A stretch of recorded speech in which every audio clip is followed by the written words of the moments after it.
مفتی طارق مسعود کے بیانات کے لیے طارق مسعود آفیشیل کو سبسکرائب کریں۔ طارق مسعود آفیشیل۔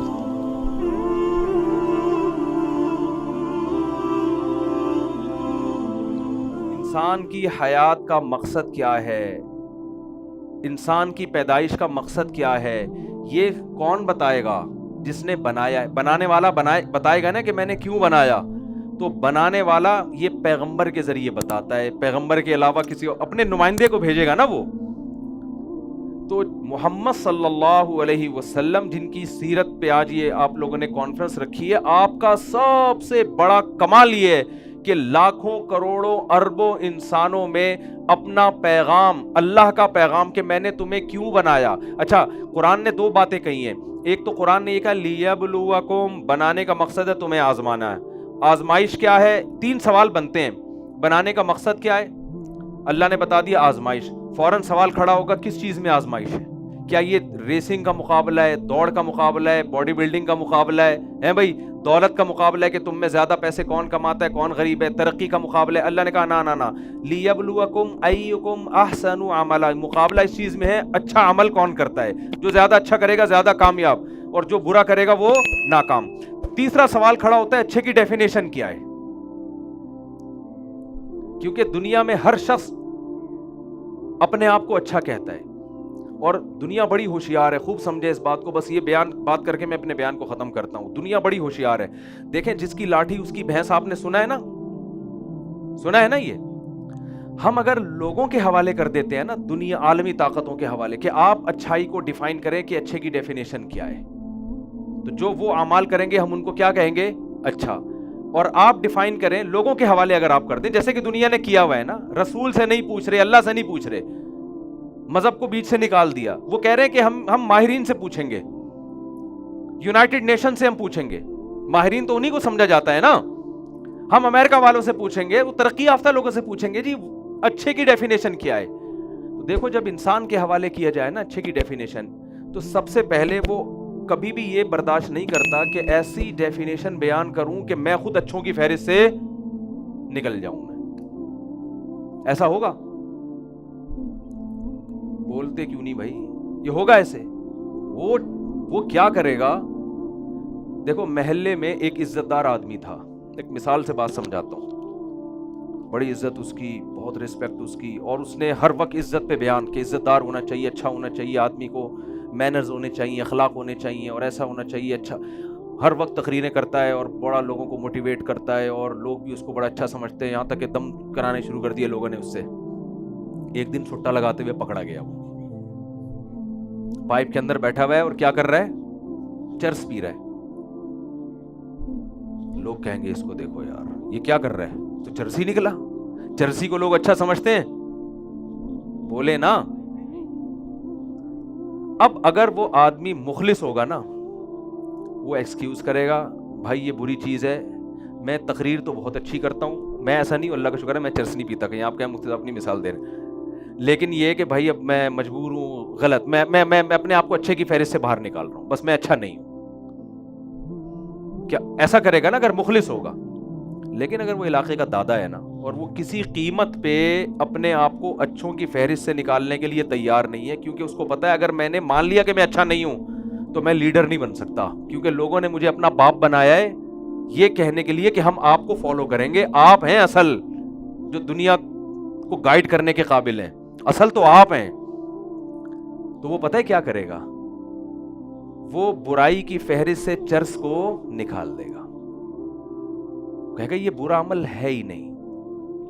وہ پھر کیا کرے گا؟ آئندہ چرسیوں کو کہے گا کہ چرس یہ پائپ کے اندر بیٹھ کے اس طرح چرسیوں والا منہ بنا کے کوئی نہ پیے۔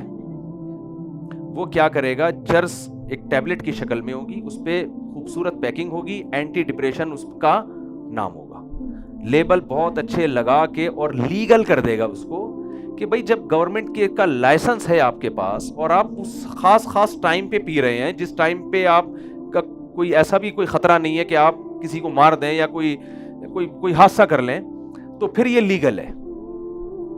دنیا نے یہی کچھ کیا ہے، ساری دنیا ہمیشہ سے اس پر متفق تھی، سارے پیغمبروں کی دعوت تھی کہ شرابی اچھا نہیں ہوتا. شراب پینا اچھا کام نہیں ہے. دنیا میں سوائے چند اسلامی ملکوں کے پوری دنیا میں شراب اللیگل ہے یا لیگل ہے؟ مجھے بتاؤ. لیگل ہے. کیوں؟ جو قانون ساز ہیں وہ خدا سے تھوڑی پوچھ رہے ہیں, وہ سارے شراب پی کے اسمبلیوں میں جاتے ہیں. انہوں نے شراب کو لیگل کر کے شرابی کو اچھے لوگوں کی فہرست میں داخل کر لیا. میں سمجھا پا رہا ہوں اپنی بات؟ انہوں نے کہا یار یہ تو برائی ہے ہی نہیں ہے. ہاں اس ٹائم پہ جہاز اڑاتے ہوئے آپ شراب نہ پیئیں. پائلٹ کا پہلے ٹیسٹ ہوگا کہ یار ایسا نہ ہو کہ تم جہاز سیدھا اور تمہیں الٹا لگ رہا ہو اور تم اس کو سیدھا کرنے کے چکر میں الٹا کر دو. شرابی کو ہر چیز الٹی نظر آتی ہے نا, کیا خیال ہے؟ تو وہ اس چکر میں نا کہ یار ایسا نہ ہو کہ کہیں اور چلے. شرابی کا تو کوئی بھروسہ نہیں ہوتا. ایک آدمی شراب پی کے گھر آیا نا, بیویاں تو آپ کو پتا ہے وہ بڑی ہوشیار ہوتی ہیں. وہ دیوار ٹاپ کے آیا بیگم کو بتائے بغیر نا, چپکے سے کمرے میں آ کے لیپ ٹاپ کھول کے بیٹھ گیا جیسے آفس ورک کر رہا ہوں میں گھنٹوں سے. بیگم نے آ کے ایک تھپڑ لگایا, بولا آج پھر پی کے آیا ہے. کہتا ہے نہیں بیگم میں لیپ ٹاپ پہ اپنا آفس کا کام کر رہا ہوں. تبھی بریف کیس کھول کے بیٹھا ہوا ہے. سمجھ آ رہی ہے؟ تبھی کیا کھول کے بیٹھا ہوا ہے؟ بریف کیس کھول کے بیٹھا. فائر بریگیڈ کے عملے میں نا ایک شرابی تھا, تو اب وہ شراب پی کے چلا گیا کہیں آگ بجھانے. گھنٹے بعد اس کا نشہ اترا نا, تو دیکھا لوگ اس کو پکڑ کے کوٹ رہے ہیں, مار رہے ہیں. اس نے کہا کیا ہو گیا؟ میں نے 20 لوگوں کی جان بچائی. کہہ رہے تو فائر بریگیڈ کے عملے کو تو نکال کے لایا باہر جن کی جان بچا رہا ہے نا. وہ عملہ جو آگ بجھانے گیا ہوا تھا کمبخت سب انہیں کو کھینچ کھینچ کے باہر لے آیا. تو اب بتاؤ یہ کوئی پینے کی چیز ہے بھائی؟ وہ ٹائم لینڈر والے بیٹھے ہیں, مولانا امین صاحب, یامین صاحب, سلیمان احمد صاحب کا ایک واقعہ یاد آیا, اللہ ان کی عمر میں برکت دے. ٹائم لینڈر والے ہیں نا سلیمان احمد صاحب, وہ تو یورپ امریکہ میں بہت رہے ہیں. وہ کہتے ہیں کہ یہ جو فلموں میں شراب دکھائی جاتی ہے نا, یہ وہ نہیں ہے جو اوریجنل میں ہے. اوریجنل میں شرابی کا وہ اسٹائل نہیں ہوتا جو فلموں میں تو آپ کو لگتا ہے کاش میں بھی ایسا ہوتا, اتنا اچھا لگ رہا ہوتا ہے شرابی. لیکن اوریجنل میں آپ دیکھیں, میں نے بھی دیکھا ہے تھائی لینڈ میں, اوریجنل میں ایسا نہیں ہوتا جیسا آپ کو فلموں میں دکھایا جائے. اندھے پڑے ہوئے ہوتے ہیں, منہ سے بدبو رالیں ٹپک رہی ہیں, انسانیت پہ بدنما داغ ہے. لیکن دنیا میں جو مہذب قومیں تھیں, جو تہذیب کا لیبل اپنے آپ سے ہٹانا پسند نہیں کرتی, چاہے لیڈر ہم رہیں, لوگوں کو ہم گائیڈ کریں, قانون سازی ہم کریں, شراب جیسی چیز ان کے معاشرے میں 99.9% لوگ پی رہے ہیں, مگر پھر بھی وہ ڈکشنری میں بہت اچھے, اور ہم ساری زندگی ایک قطرہ زبان کے قریب نہ لے کر جائیں, مگر ہم ان کی نظر میں تیسری دنیا کے 3rd کلاس لوگ ہیں. یہ جب انسانوں کے حوالے کرو گے نا اچھے برے کی ڈیفینیشن, تو یہ حشر ہوگا. سمجھ میں آ رہی بات کہ نہیں آ رہی ہے؟ انسان اپنی مرضی. زنا بری چیز ہے, اچھی چیز ہے, بری چیز ہے. ہمیشہ سے انسان نکاح کرتے آئے ہیں, زانی کو کسی بھی مذہب میں پروٹوکول نہیں دیا گیا, لیکن چونکہ مذہب انہوں نے اپنی ڈکشنری سے نکال دیا, ہر شخص وہاں زنا کر رہا ہے, تو زنا کی 2 قسم بنا دی کہ بھائی اگر لڑکی کی رضا سے ہے تو لیگل ہے, اس کی مرضی کے بغیر ہے تو کیا ہے؟ بولو, اللیگل. یہ نہیں دیکھ رہے کہ اس سے بچہ باپ سے محروم ہو رہا ہے, خاندان سے محروم ہو رہا ہے, تو پھر ایک جھوٹ کو چھپانے کے لیے 100 جھوٹ بولنے پڑتے ہیں نا. تو انہوں نے کہا باپ لیگل ہو یا اللیگل ہو, وہ لیگل ہی کر دیا اس کو. صحیح ہے نا؟ ناجائز بچے کو کیا کر دیا؟ جائز کا لیبل لگا دیا. جو زانی تھا باپ اس کا, اس کو اس پہ لیبل لگا دیا لیگل باپ کا. یہ نہیں کیا کہ بھائی آپ معاشرے سے اس برائی کو ختم کریں, جو سچی مچی کا لیگل ہے وہی رہے لیگل.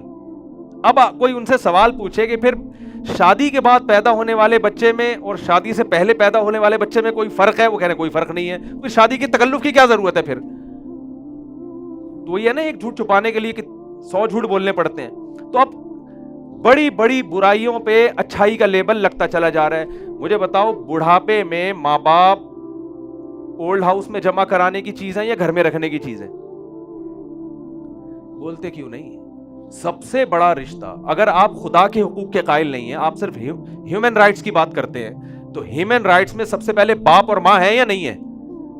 یہ کون سا ہیومن رائٹس ہے یار جو ایئر ہوسٹس سب سے تمیز سے بات کر رہی ہے, اخلاق سے بات کر رہی ہے, کسٹمر سے, آپ اپنے باپ کو گھر میں رکھنے کے لیے تیار نہیں ہو؟ ہمارے ہاں کوئی اپنے ابا کو ایدھی سینٹر میں جمع کرا دے اس چرسی سے زیادہ برا ہے وہ جو سٹا لگاتے ہوئے پکڑا گیا تھا. وہ چرسی بھی کہے گا میں چرس پیتا ہوں, ہیروئن پیتا ہوں, ابا کو بھی گھر میں ہی لا کے دیتا ہوں میں, ٹھیک ہے نا, ابا کو میں نے گھر سے نہیں نکالا.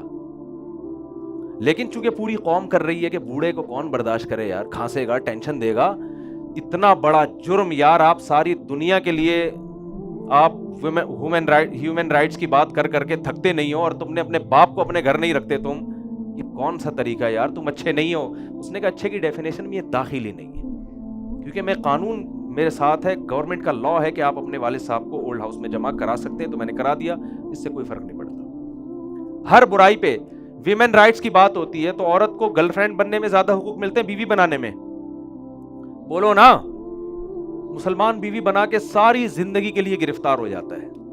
اس کا خرچہ, اس کے بچوں کا خرچہ, ساس سے تمیز سے بات کرو, سسر سے تمیز سے بات کرو. اور آپ دیکھیں ایک آدمی کے 3 سالے ہوں ایک بیوی سے, وہ کیسا ٹھٹرا ہوا ہوتا ہے, اور آپ سوچے جس کے ہول سیل کے حساب سے سالے ہوں,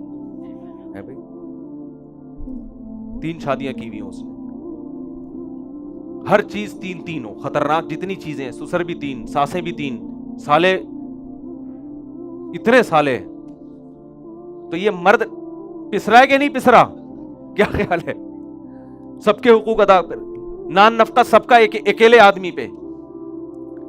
ایک مسلمان مرد اگر وہ 24-25 سال میں جو ہمارے یہاں رواج ہے شادی کا, اس میں نکاح کر کے ایک پراپر لائف بیوی کے ساتھ گزارتا ہے اور اس کے اولاد پہ خرچ کرتا ہے, کروڑوں روپے اپنی آمدن کا ایک بیوی بچوں پہ وہ قربان کر دیتا ہے, اور مرنے کے بعد کروڑوں کی جائیدادیں ان کے لیے چھوڑ کے جاتا ہے. گورے یہ حقوق ادا بولو نہیں کرتے. کتنا بڑا عورت کے ساتھ ظلم ہے, زیادتی. آپ اس سے اپنی خواہش پوری کر رہے ہیں, اپنے خرچے پہ ایک چائے کی پیالی پلانے کے لیے اس کو تیار نہیں ہے. سمجھتے ہو گے نہیں سمجھتے ویمن رائٹس, لیکن علم بردار ویمن رائٹس کا کون ہے؟ وہ ہیں کہنے عورتوں کے حقوق ہم سے سیکھو. ہم کہنا تم سالے شادی کر کے اس کو رکھنے کے لیے تیار نہیں, کہ ٹینشن ہوگی, گرل فرینڈ تو جب چاہو چینج کر لو.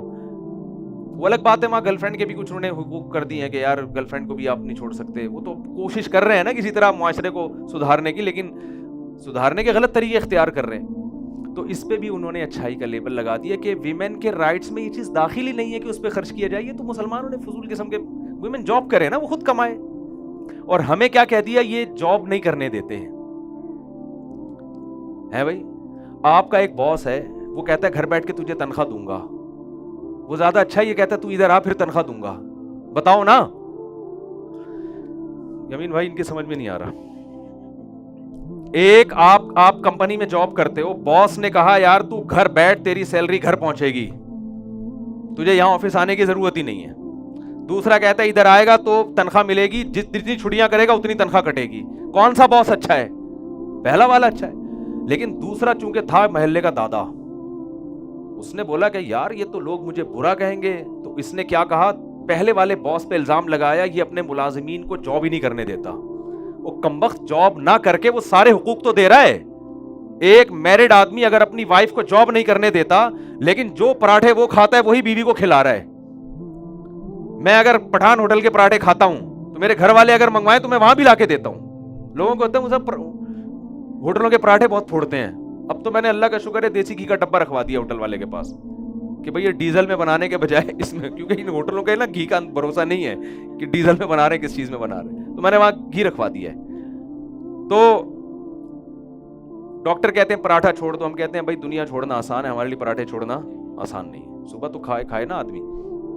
تو یہ نہیں دیکھ رہے کہ یار یہ بیویوں کو جاب سے منع کر رہے ہیں, لیکن یہ ان کے لیے وراثت کا انتظام بھی کر کے جا رہے ہیں. بچوں کے لیے بحریہ ٹاؤن میں پلاٹ لوگ خرید رہے ہیں کہ یار مر جائیں گے بچوں کے کام آئیں گے, بیوی کے کام آئیں, گھر بنا کے جا رہے ہیں, اور جو خود کھا رہے ہیں اس کو کھلا رہے ہیں. ہر سیٹرڈے نائٹ کو ہوٹلوں پہ لوگ تو یہی کر رہے ہیں نا, تفریح بھی کروا رہے ہیں ان کو, جو جس کی جتنی حیثیت ہے, غریب کے حساب سے, مالدار کے حساب سے, یہ جاب نہ کروا کے اس پر احسان کر رہے ہیں کہ ساری سہولتیں دے رہے ہیں. لیکن گورے نے جو لیبل لگایا ہے دنیا نے, انہوں نے کہا مسلمان عورت پہ بڑا ظالم ہوتا ہے, یہ خواتین کو جاب کرنے بولو نہیں دیتا. حالانکہ وہ جاب میں جتنا کماتی اس سے زیادہ اس کے لیے چھوڑ کے جاتا ہے. وہ کماتا ہی ان کے لیے ہے. شادی شدہ آدمی تو بیچارہ